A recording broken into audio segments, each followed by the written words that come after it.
ថ្ងៃនេះខ្ញុំនឹងមកណែនាំបងប្អូនជាមួយនឹងកម្មវិធីរកលុយមួយឈ្មោះថាកម្មវិធី Bitcoin Mining បាទអញ្ចឹងកម្មវិធីមួយនេះបាទបងអាចលេងបានកម្មវិធីនេះលេងមានអាយុកាលវែងបាទហ្នឹងហើយអញ្ចឹង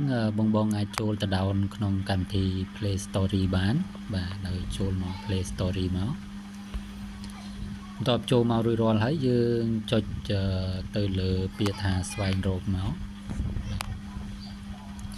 បន្ទាប់មកយើងចុចពាក្យថា Bitcoin ស្ទោបាទខុស Bitcoin Mining ដោយខ្ញុំបានធ្លាប់ down វាម្ដងរួចរាល់ហើយអញ្ចឹងគឺនៅខាងលើបាទបន្ទាប់ពីចុចលើវារួចរាល់ហើយយើងអូសឡើងមកបន្តិចមកឃើញថាកម្មវិធីមួយនេះបាទគឺកម្មវិធីល្អបាទហ្នឹងអញ្ចឹងបងចុចដំឡើងវាមកបាទអញ្ចឹងដោយសារខ្ញុំដំឡើងរួចរាល់ហើយអញ្ចឹងខ្ញុំចុចបើកតែម្ដងជាមួយនឹងកម្មវិធីនេះយើងរកដោយវិនិយោគជាមួយវាក៏បានទិញកម្លាំងម៉ាញបន្ថែមក៏បានយើងលេង free ក៏បានបាទហ្នឹងអញ្ចឹងជាមួយនឹងការដកជាមួយនឹងកាក់របស់វាយើងត្រូវប្រើកាបូប speed wallet របស់វាអញ្ចឹងបាទអញ្ចឹងចូលមកកម្មវិធីនឹងរួចរាល់ហើយអញ្ចឹងខ្ញុំទៅបញ្ជាក់កាបូបវាសិន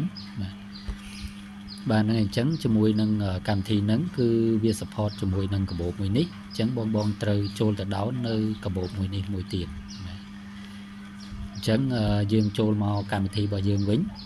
បាទបន្ទាប់ពីយើងចូលមកអញ្ចឹងរួចរាល់ហើយត្រង់នេះយើងត្រូវចុចមើលវីដេអូប្រចាំថ្ងៃរបស់វាឲ្យបាន34វីដេអូអញ្ចឹងកម្លាំងម៉ាញវានឹងគុណថែមមក